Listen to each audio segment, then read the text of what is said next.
Hey guys, welcome back to another Donaron Monologue podcast. I am your solo host once again, Beau. Before we go any further, we want to thank our sponsor again, Ashley Luann K on Instagram. Check her out through the links we have provided. It provides information on education, lifestyle, occupation of nursing. So if you have any questions about nursing, we strongly encourage you to check out her. The Instagram format is you'll be surprised how handy that is for gathering information. It's Wednesday, my dudes. You're halfway through the week. Congratulations there. And let me get into we talk a lot about eSports, us and the guys, just chatting with each other. And the world's largest esport, indisputably, I think, is League of Legends. So much money in League of Legends, it ain't even funny. Like, we're talking... What? No, I think League blows Dota out of the water. I think Dota would be the second one. I don't know. Correct me in the comments. I don't know, because that's not the point of this video. But the point is that MOBAs, I think, we say that, right? MOBAs are the premier esport. MOBAs are largely what made esports vault to the top. That's why I'm grateful for them. I don't like MOBAs. I tried my best to get into Heroes of the Storm because I love Blizzard's awesome cast of characters, and it was just cool to have a mascot MOBA. And I played a couple games with Luke. Me and Adam played a game with Luke. He got so mad at us, he stopped talking to us. Because Luke doesn't get like mad at you. He gets like he just stops talking, and he's like, I don't know why you don't want to win, but that's okay. Like, it was awful. It's hard. It's hard to play a MOBA. I don't understand it. They're like, hey, we need to take center lane. Hey, we need to do this. And I was like, if everyone knows they need to do this, then why isn't everyone doing it? But so MOBAs are far and away the most popular. I don't like them because I'm bad at them. My favorite esport to watch, I think everyone knows this by now, is fighting games. I'm kind of good at fighting games. I'm not great. In fact, there's a quote I shared on my personal social media forever ago where you're not supposed to be good at fighting games. You're supposed to be bad at them. Getting good is a lifestyle, not a goal. And I really liked that. Another quote I love about fighting games and their difficulty is, I can't remember who said it. I'll look it up and I'll add it somewhere. I'll mention it late on a later episode. I just don't know what it is right now. But in a fighting game, the more buttons you press, the worse you are. Love it. That's great. And if you understand fighting games, you can actually translate that to pretty good life advice as well. But fighting games are my favorite, and there's several reasons why. First reason, it's one guy versus one person versus one person. Really, really, really like that format. Smash Brothers, Grand Blue Fantasy Versus, Street Fighter, Mortal Kombat.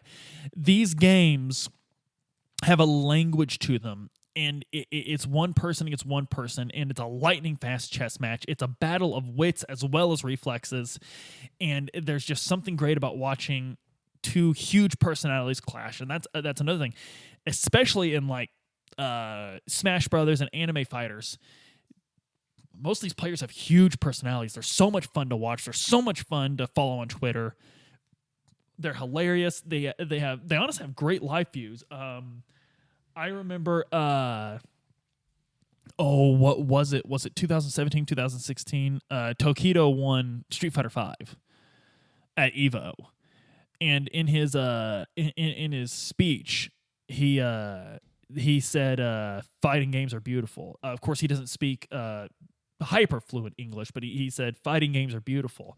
And I just remember people with tears streaming down their face. Like, it's true. There's a beauty to this. It's a ballet on a screen with controllers. And because each fighting game has a rhythm, each fighting game has its own pace and language to it.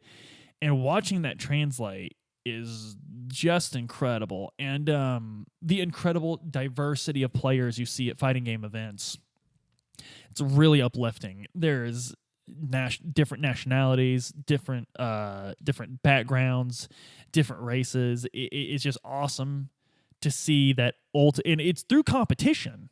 So often bitter competition, but the unity's so real, and it's a beautiful thing to see. Breaks my heart that Evo's not happening somewhere this year. I understand fully support the decision, but it breaks my heart that it's going to be online for more than just why I talked about earlier. Guys, fighting games are great. Like, and just even never mind the esport, just sitting down with a friend playing fight. I can remember old Mortal Kombat's. Me and my buddy Aaron would just sit in my brother's room because he was the one that usually had the latest console. My sibling's room, and we would play for hours just picking different characters and testing them out. And the same with Melee. There was so much fun to that. And to this day, usually when I go to someone's house, you guys want to play Smash, and we play Ultimate because it's just a fun way to sit down and fight. And the frustration of a fighting game is great because it's not really so much that you feel like you were squashed by your opponent unless you just really suck. It's that you're like, man, if I would have just done that. In fact, in Grand Blue the other day, I've been trying to get good as Catalina because a lot of her movesets are named after songs or albums by one of my favorite bands of all time, the Italian band Rhapsody. And I don't know if that's on purpose or not, but I'm like, that's pretty cool. I would like to get good with her just because of that. But I'm sorry, it's Zeta or Grand for me, and it's just going to be that way. So especially Grand, I'm really understanding the rhythm. Anyway. I was up against a Beelzebub player, and I was there. There's a moment in a fighting game where both of you your life bars. There's one more hit out of either one of you. You could take a little bit of chip damage. Chip damage being the damage you still take even though you're blocking. And there's this intense moment of blocking a long combo string. Like, will I survive? And if I survive, will I drop my block and take advantage of what window I have long enough to just get one little jab in? And it's so intense. And when you pull it off, it's the greatest elation you'll ever feel. But when you fail, it's just the most utter defeat because you knew you could have, but he just had you. Or she or they just had you. Guys, it's incredible. It's an awesome feeling. I love watching my replays on Smash Brothers or Grand Blue. And you could see, you could make yourself a better player by examining your own play style. And I think that's where fighting games are unique. You can just, because what you're doing, it's not that you're not doing what you should do, it's that you're not doing, it's that you're not, I don't even know how to describe it, but you can get, it's more about the mistakes you make than not doing it the right way, which I know sounds stupid, but fighting game players will understand me here. And guys, it's just awesome improving. I don't feel as good learning in StarCraft as I do in fighting games because I feel like it's more of a mental hurdle in fighting games. And I'm not belittling StarCraft. First off, since we're talking about esports and that's a subject, this isn't gushing about fighting games. It's just talking about esports in general, maybe. I don't know. We'll see what Adam names this video. But StarCraft 2, I think, quickly went from the prodigal son of Blizzard to the unwanted stepchild, and it's really sad. Overwatch swept in and just took over everything, and I enjoyed Overwatch for its first year. I played religiously, but man, I miss the old Blizz. I miss before it was an arena shooter company, and when you had StarCraft, because StarCraft 2, I just feel like is just getting. I had virtual tickets to 2017 or 2018 BlizzCon, and I loved it. Like, it was fun, but like StarCraft 2 had one event, and it was a half an hour, and it was during the What's Next Warcraft, where they announced Battle for Azeroth. So it was 2017, yeah. Guys, that's not good enough. StarCraft used to be it, man. I remember Battle.net in high school. Like, StarCraft was just it, and we all loved it so much. I'm sad to see the state it's in now. And I don't think it's because we've lost interest. I think it's because Blizzard has. And if I'm wrong, correct me. That's cool, but first of all, I don't think Blizzard has a whole lot of fans out there.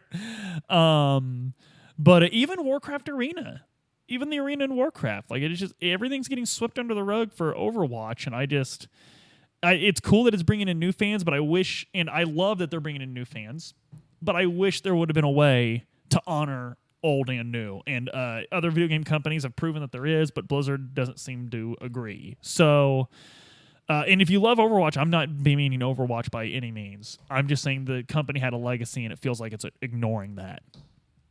And there's a difference between keeping your eyes in the future and completely ignoring your legacy. So, guys, that's all I really have to say about that. I know that one went off the rails. It's going to be interesting to see what Adam chooses to name this one. But speaking of off the rails, Xenogears went off the rails May 31st, 2020. It's over. We had a great time doing it. Guys, that May 31st episode of the Don Aram podcast, the actual podcast with me and Don, was history in the making. And if you want to be a part of history, if you want to, I just bumped that mic, it's going to sound terrible. If you want to go back and enjoy that a little bit, please download that episode or give it a like on YouTube. If it gets 1,000 likes on YouTube or 1,000 downloads from any repository you choose, I will quit my job. I will put an unbearable strain on my marriage and life to play Xenosaga 1, 2, and 3. I will play them all sequentially, all at once. Every minute, every second of gameplay will be recorded, and you guys will get to do that with me. You guys will get to travel along with me as I discover Xenosaga. I never played them before. And if it gets 1,000 likes on the YouTube video and 1,000 down, both those criteria met, I will do so in cosplay. So I know you don't want to miss that. So please share out, like, subscribe, click the bell. We love your guys' support. We're getting more and more comments on YouTube. That's always fun to interact with you guys. I love it. A person asked about Gundam, and I think that conversation is even growing, of sharing the different Gundam anime series, and that proselytizing people on Gundam is always going to be great work. If you get someone new to Gundam, then you've done your good deed for the day. So, guys, as always, please stay safe. We can't wait to see you back.